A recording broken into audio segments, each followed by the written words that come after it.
parole de vie, une parole d'espoir. Vous assistez à l'émission Parole de vie. Que le Dieu Tout-Puissant vous bénisse à vous et à toute votre famille. Vous êtes connectés sur l'émission Parole de vie. Et nous voulons aujourd'hui vous apporter une parole. Et cette parole, en réalité, c'est une alerte pour toutes les personnes qui nous acompanhent dans cette émission. La parole, en réalité, que vous allez acompanher est arrivée avec David. Vous savez, David, il avait tant d'ennemis. David, il avait des ennemis dans sa propre maison, au point qu'il a dit que celui qui mangeait avec lui à table, c'était celui-là qui voulait ôter sa vie. Comment quelqu'un qui est assis avec quelqu'un qui mange de la même nourriture, quelqu'un qui boit de la même boisson, et celui-là, il est capable, ou il veut ôter la vie de la personne en question, de David à l'époque. La Bible parle de cette façon dans le psaume 41.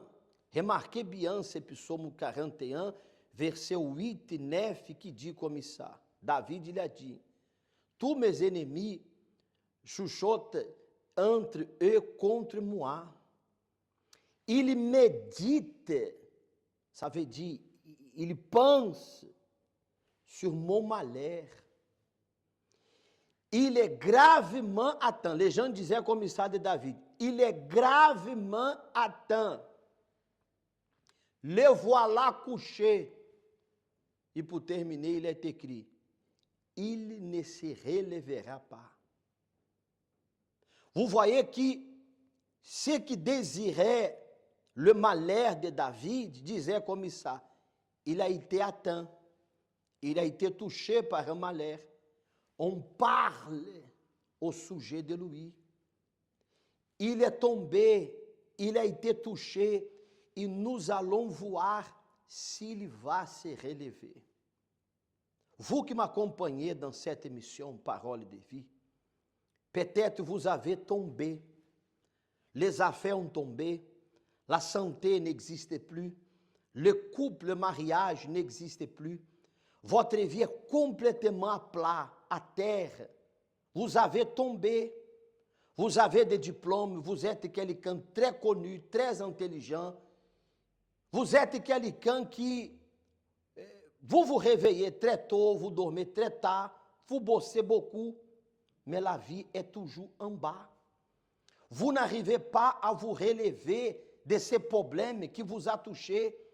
Et vous savez, la plupart des problèmes qui font la personne tomber sont des problèmes spirituels, des problèmes comme la jalousie. Quelqu'un qui essaie de méditer votre malheur, comme David a parlé là dans le psaume 41. Quelqu'un qui a les yeux sur la place que vous occupez en cet instant. Quelqu'un qui dit comme ça, bon, si ces couples, ils ne sont plus ensemble, je profite pour récupérer la personne en question. Ça veut dire que cette pensée dans la vie de quelqu'un qui n'a pas la protection de Dieu, excusez-moi de vous dire, c'est déjà un poison qui est capable d'empoisonner la vie d'une personne et de détruire toute sa vie. C'est capable de faire la personne tomber. Combien sont les personnes qui ont été victimes de la jalousie? Nous avons entendu déjà des cas parmi nous, des personnes qui un jour ont reçu la visite de quelqu'un à son bureau, à sa maison, et la personne a regardé une plante, et a désiré la plante, le lendemain, elle est fanée complètement, elle a séché complètement. Des personnes qui ont dit, ah, ta voiture est très belle, vraiment, félicitations, mais qu'en réalité, derrière cette félicitation, elle désirait être la place de l'autre personne en question. La jalousie, en réalité, est comme é como une maladie. E effectivement, a Bible dit qu'elle est comme une maladie qui ronge les os de la personne. Alors, mon ami, vous qui nous accompagnez dans cette émission Parole de vie, vous qui avez été poussés, parce que personne ne veut tomber, nous ne tombons pas exprès, nous ne voulons pas tomber par terre. Peut-être vous avez été poussés par un problème, par une situation qui vous a fait tomber et vous avez du mal à vous relever. Je vous invite à être ce vendredi ici, à l'Église universelle du Royaume de Dieu, où nous allons réaliser la grande prière de délivrance spirituelle. Avez-vous besoin d'aide? Je vais m'approcher ici de la caméra et je vais vous regarder ici. Avez-vous besoin d'aide?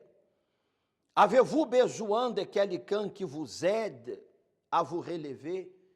Avez-vous besoin de quelqu'un qui va vous aider à sortir du fond depuis que vous êtes, de cet abîme, de la boue? Vous n'arrivez pas à sortir de cette situation. Vous avez déjà essayé de vous relever par le biais de quelqu'un, mais vous êtes toujours dans la même position, dans la même situation. Vous avez déjà demandé de l'aide un peu partout. Vous avez déjà voyagé, vous avez déjà fait tant de choses que les gens vous ont essayé de vous apprendre à faire. Et vous avez essayé, mais vous êtes toujours en bas à terre. Avez-vous besoin d'aide? Voulez-vous que le Seigneur, il vous relève? Voulez-vous que Dieu, il vous prend par la main pour vous retirer de cette situation? Alors, ce vendredi, soit 6h30 du matin, ici à l'Église universelle du Royaume de Dieu. À midi, je serai avec vous ici au Cénacle à midi, dans la puissante prière de délivrance. La parole de Dieu parle qu'il y a un mal, la contagion qui frappe en plein midi. À midi, vendredi, on sera ici avec vous.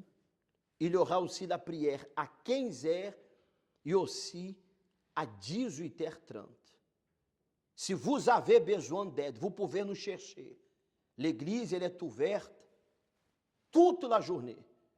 N'importe quel moment que vous allez arriver ici, vous trouverez un homme de Dieu qui sera prêt à s'asseoir avec vous, à vous donner un conseil, à prier pour vous et vous dire face à face que Dieu est capable de vous retirer de cette situation. D'habitude, nous disons aux personnes qui arrivent à l'Église universelle du Royaume de Dieu que son problème, votre problème, vous qui m'accompagnez, sera notre problème. Et votre victoire sera aussi notre victoire. Ça veut dire que quelle que soit la situation que vous vivez, on sera de votre côté pour pouvoir vous aider à vous relever et aller de l'avant. À l'exemple de ce témoignage que nous allons accompagner de Madame Marie. Madame Marie qui, en certain moment de sa vie, il a fallu qu'elle agisse sa foi en Dieu, qu'elle mette sa confiance en Dieu. Et en mettant sa confiance en Dieu, Dieu l'a relevé, ou Dieu plutôt a relevé son fils qui était en coma. Son fils qui, du point de vue physique, je ne sais pas s'il allait s'en sortir. Mais grâce à la foi de sa mère, grâce à la foi de cette femme, son fils est à son côté pour pouvoir témoigner que l'Éternel est vivant. Accompagnez ce témoignage. Je suis ici au Cap avec l'ouvrière Marie. Et elle va nous raconter aujourd'hui ce que Dieu a fait dans sa vie à travers sa foi. Maman, raconte-nous ce que Dieu a fait. Oui, la campagne passée, j'ai demandé à Dieu que je ne veux plus les anciens témoignages.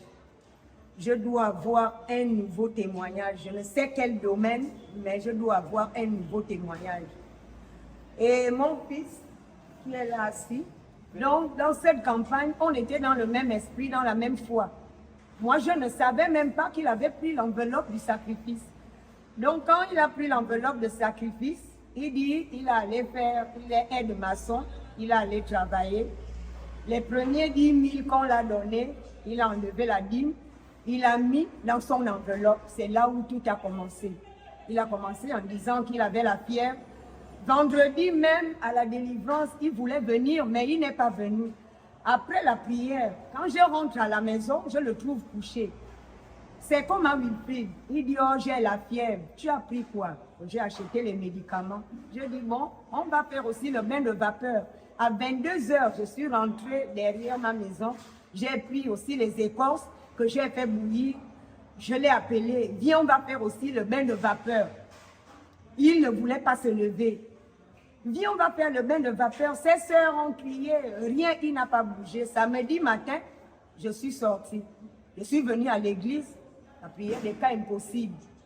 Quand je retourne à la maison à 11 heures, ses sœurs me disent qu'il a manifesté des beaux démons à la maison. Heureusement qu'elles étaient là, ils ont chassé l'esprit. C'est là où je suis allée dans sa chambre. Il était là toujours couché. Je dis, Wilfried, c'est comment? Il ne me regardait même pas, il ne parlait pas. Après, il a commencé à parler. Il prononçait les mots, mais on n'entendait pas ce qu'il disait. Il parlait comme quelqu'un qui était dans un autre monde, je ne sais pas. Jusqu'à, on l'a pris, on veut l'attraper. Il s'énerve, il commence à bastonner tout le monde. Jusqu'à quand on l'a maîtrisé pour l'amener à l'hôpital. Quand on l'amène à l'hôpital, aux urgences du CHU d'Angondje, c'est là où il est tombé, il ne faisait plus rien. Dimanche matin arrivé, je suis venue ici à l'église très tôt à 6 heures. Comme il avait dormi avec son frère, je suis allée à l'hôpital pour voir comment il a dormi.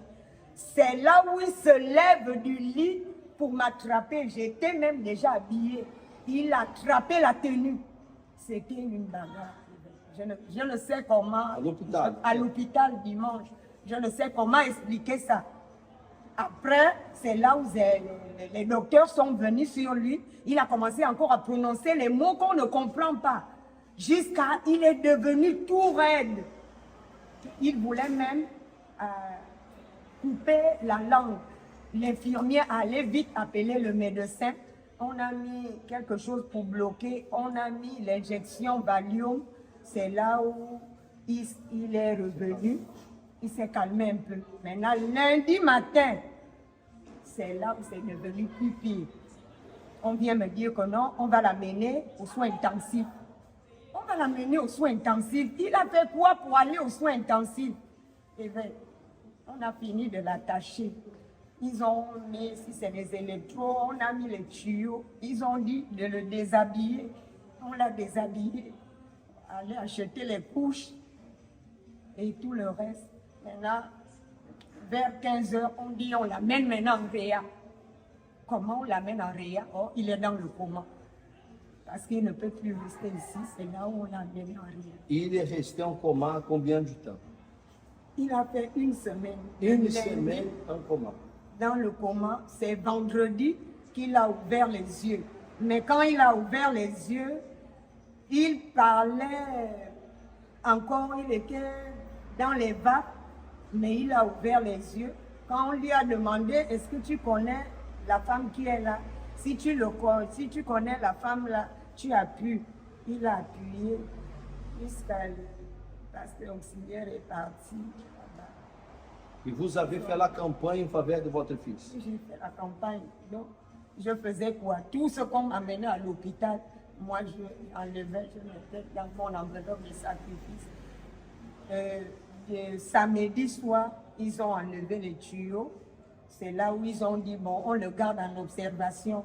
Même pas le faire sortir du Réa. Il est resté en Réa de lundi à lundi. Qui doit rester là? La femme, la maman qui était à côté de lui est décédée. Lui, il est resté là. C'est là où les médecins ont dit, personne ne vit en Réa si le cas n'est pas grave. Ici en Réa, c'est 50% de vie. 50% comme la personne peut mourir. Mais Dieu m'a fait grâce. Dimanche, je suis venue ici. C'est là où, comme on a dit, il va sortir lundi. J'ai dit à l'auxiliaire, avant de payer l'hôpital, moi je monte d'abord sur l'hôtel. Je suis montée sur l'hôtel. Tous les examens évêques, on a fait le scanner, on a fait le sida, on a fait l'IRM, ce qu'on enlève nous ici, on a fait les radios, la méningite. On dit on ne trouve rien. Il n'avait rien. On est sorti, c'est lui qui est là. Ça veut dire que votre sacrifice a sauvé votre vie. Voilà. Je suis ici au Cap avec l'ouvrière Marie, Madame Marie, son fils qui est là, qui était en coma. Et la médecine n'a rien trouvé. Problème spirituel. Mais ce qu'elle a fait sur l'autel de Dieu a fait en sorte qu'aujourd'hui, ce témoignage, c'est pour pouvoir glorifier le nom du Seigneur. Vous qui nous regardez, vous qui nous acompanhez, sachez que tous ceux qui vont à l'hôtel ne reste endetté envers qui que ce soit. La preuve est exactement ici. Ça va aujourd'hui? Oui, ça va. La santé va très bien. Bien, bien. Même lorsque je me suis réveillé à l'hôpital, après 4 ou 5 jours que je me suis réveillé, j'étais surpris.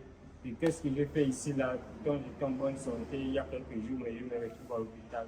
Donc, après ces 5 jours passés que je suis sorti du coma, lorsque les sages-femmes là étaient un peu distraits à côté, donc je me suis levé pour vouloir aller me soulager.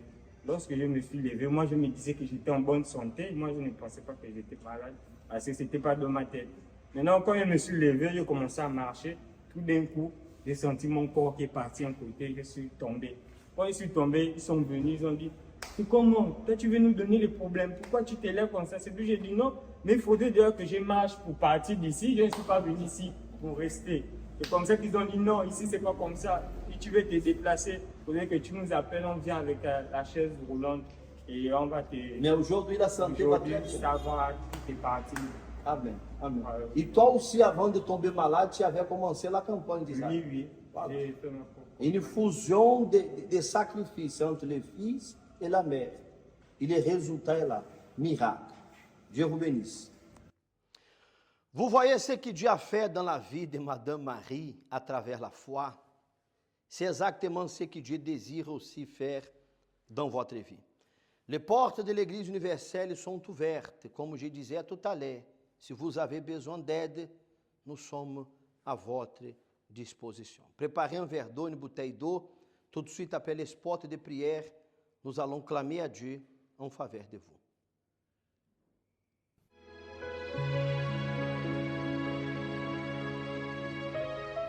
La prière est le lien qui nous unit à Dieu. À travers elle, nous nous libérons des chaînes qui nous emprisonnent, de la mort qui nous persécute, et nous trouvons la véritable raison de vivre. C'est le moment de la prière. Nous allons parler avec Dieu. Notre Dieu et notre Père. Dieu qui est Père, qui est Fils et qui est Esprit. Mon Père, je sais qu'en cet instant, mon Dieu, il y a des personnes qui nous accompagnent. Peut-être elles cherchaient une chaîne, elles cherchaient quelque chose à se distraire, à voir.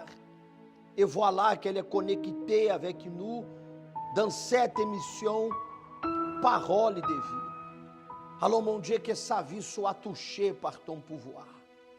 Peut-être, Seigneur, les problèmes de la vie, les situations, une maladie, une mauvaise nouvelle. Seigneur, des problèmes au travail, des problèmes dans la famille, la faire tomber, Seigneur. Il y a des gens qui ont du mal à se relever, mais il y a un Dieu qui est vivant. Il y a un Dieu qui est puissant. Il y a un Dieu, Seigneur, qui prend cette personne par la main maintenant. Et Seigneur, il les met debout en cet instant. Soyez libre, mon ami. Recevez la force de Dieu. Soyez bénis en cet instant. Que votre famille soit unie, bénie que la paix, que la joie rentre maintenant dans votre maison. Soyez touchés par le pouvoir de Dieu. Soyez bénis en cet instant au nom de notre Seigneur et Sauveur Jésus. Et s'il y a un problème qui vous a fait tomber, alors Jésus vous relève en cet instant. Nous vous bénissons et nous déclarons votre victoire. Au nom du Père, du Fils et du Saint-Esprit. Mon Dieu, consagre et bénit le verre d'eau, la bouteille d'eau. Et lorsque cette personne va boire, mon Dieu, un peu de cette eau, qu'elle soit fortifiée au nom du Seigneur Jésus. Et vous qui croyez, dites Amen. Et grâce à Dieu. Vous êtes bénis au nom du Seigneur Jésus. Mon ami, prenez la décision. Prenez la décision et venez participer de cette grande réunion de foi et de délivrance ici à l'Église universelle du Royaume de Dieu. Lorsque nous parlons de l'Église universelle du Royaume de Dieu, nous ne sommes pas meilleurs que qui ce soit, mais nous sommes disposés à vous aider. Nous sommes disposés à vous donner la main et faire en sorte que votre vie soit relevée. Que le Dieu Tout-Puissant vous bénisse. Nous terminons ici cette émission et vous allez voir les spots de prière qui parlent d'une grande réunion que nous avons commencé dimanche. Suivez cet spot de prière et que la paix de Dieu soit avec vous.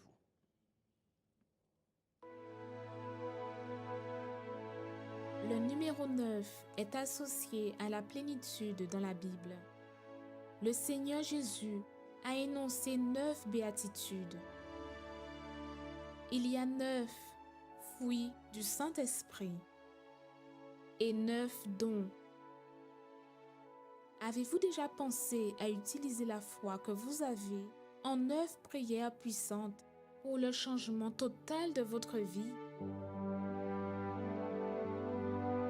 Venez participer à la puissante neuvaine, moi et ma famille, dans le sanctuaire de Dieu.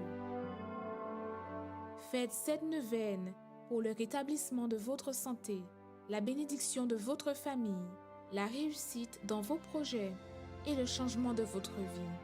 Du dimanche 30 juillet au dimanche 24 septembre. Tu es ma lumière, tu es mon salut, et à toi je me rends. Recebeu a guérison, recebeu a transformação, que les portes soient ouvertes. Ceux qui ne marchaient pas, vont marcher à partir d'aujourd'hui. Ceux qui n'avançaient pas, avancent à partir d'aujourd'hui. Nous prophétisons ici, dans le deuxième dimanche de miracle, la transformation dans votre vie.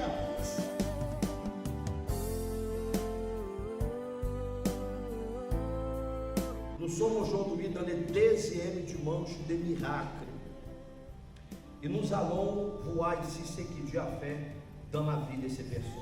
Pour moi-même aussi, j'ai prié, j'ai dit, Satan, tu as menti. Elle va bien accoucher. Et c'était une grossesse jumellaire. Elle a accouché 2 jumelles, 2 filles. Ils sont bien liés, ces 2 filles-là. C'est le Dieu que nous prions, c'est un grand Dieu. Évêque, je suis très contente parce que dans notre famille, j'étais la dernière personne. On ne regardait pas. Dieu a béni aujourd'hui ma deuxième fille parce que j'en ai 4. Ma deuxième fille a eu la licence, mais Claudie là, elle a soutenu. Ma dernière fille a eu le probatoire, ceux qui connaissent le Cameroun.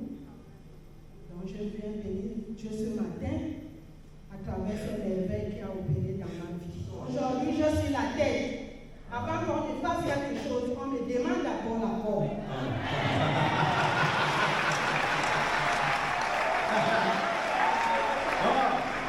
Elle était la dernière, mais Dieu a mis comment en première place. Il y a des miracles dans ma vie.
Dieu vous bénisse abondamment. Alors maintenant, vous êtes en train d'accompagner ici la vidéo des 12 apôtres. Comme vous le savez très bien, nous avons annoncé le grand mouvement de foi qui va se tenir ce mardi 15 août, lorsqu'il sera midi, ici à notre siège national à l'avenue de Cointé. Ça va être un mardi du pouvoir, ça va être un mardi de miracle, ça va être un mardi de témoignage, un mardi de délivrance. Parce que Dieu, il n'a pas changé. Selon ce qui est écrit dans sa parole, dans le livre de Actes des Apôtres, chapitre 19, au verset 11, la Bible dit que Dieu faisait des miracles extraordinaires à travers la main de ses serviteurs. Ici, nous sommes 12 apôtres. Et ce mardi, nous allons être là pour ce grand mouvement de foi. Il va avoir l'imposition de main, il va avoir des prophéties, il va avoir des proclamations de guérison, de délivrance. Une seule chose pour vous, c'est de prendre une décision. Vous qui nous accompagnez maintenant depuis le lit d'un hôpital, vous qui nous accompagnez depuis une prison, peut-être toi tu es chez toi, mais tu sais que tu as un parent qui est malade. Tu sais que tu as un parent à l'hôpital.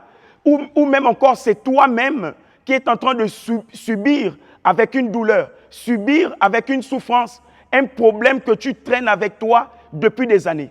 Et jusqu'à présent, tu n'as pas de solution. Malgré le fait que tu as cherché de gauche à droite, tu as frappé à tellement de portes qu'aujourd'hui, en fait, tu es fatigué. Tu n'espères même plus au changement de ta vie. Tu n'attends même plus la délivrance, la guérison. Tu n'attends plus rien. Pour toi, la seule chose qui te reste, c'est de te dire que tu vas mourir. Mais les amis, sachez que rien n'est impossible à Dieu. Dieu fait encore des miracles. Prenez une décision de nous rejoindre ce mardi 15 août, lorsqu'il sera midi, ici à notre siège national, à l'avenue de Cointé, derrière l'hôpital général. Une seule heure, une seule date, un seul mouvement. Alors les amis, maintenant, je vais vous inviter, là où vous êtes, à élever vos mains ou même encore rapidement prendre un verre d'eau, une bouteille d'eau. Si vous ne pouvez pas aussi, il n'y a pas de souci. Nous ici maintenant, avec les 12, nous allons étendre nos mains en votre direction. Parce que nous allons élever notre voix en votre faveur déjà. Et vous-même, vous allez constater que bien avant même ce mardi, le pouvoir de Dieu va se manifester déjà dans votre vie. Élevons les mains en direction de ces personnes. Mon Dieu, au nom de Jésus, Éternel des armées, nous élevons les mains, mon Dieu, en direction de toutes ces personnes qui nous accompagnent, toutes ces personnes qui nous suivent. Mon Dieu, cette personne qui est malade, cette personne qui est opprimée par un problème, opprimée par des événements malheureux. Seigneur, cette personne qui est angoissée, mais qu'à partir de cet instant, Seigneur, ton pouvoir commence à marcher dans la vie de cette personne, afin que vienne la guérison, afin que vienne la délivrance, afin que vienne le témoignage. Au nom puissant de Jésus, mon Dieu, nous proclamons la délivrance, la guérison. Nous bénissons cette eau pour cette personne qui a entre ses mains le verre d'eau. Et nous déterminons, Seigneur, le témoignage au nom du Père, du Fils et du Saint-Esprit, au nom de Jésus. Amen. Très bien. Maintenant, la décision vous revient. La décision de sortir de chez vous. Pour vous qui nous accompagnez spécialement et dans les environs de l'avenue de Cointé, vous qui habitez les quartiers de Nombakele, Petit Paris, vous qui êtes derrière l'hôpital, vous qui êtes là en ville, même pour vous qui vous trouvez dans d'autres communes, vous nous accompagnez depuis Ntoum, depuis Ovendo, depuis Akanda. Vous êtes la bienvenue. Ce mardi 15 à midi à notre siège national va être un moment de foi inoubliable. Que Dieu vous bénisse abondamment et nous nous disons à très bientôt.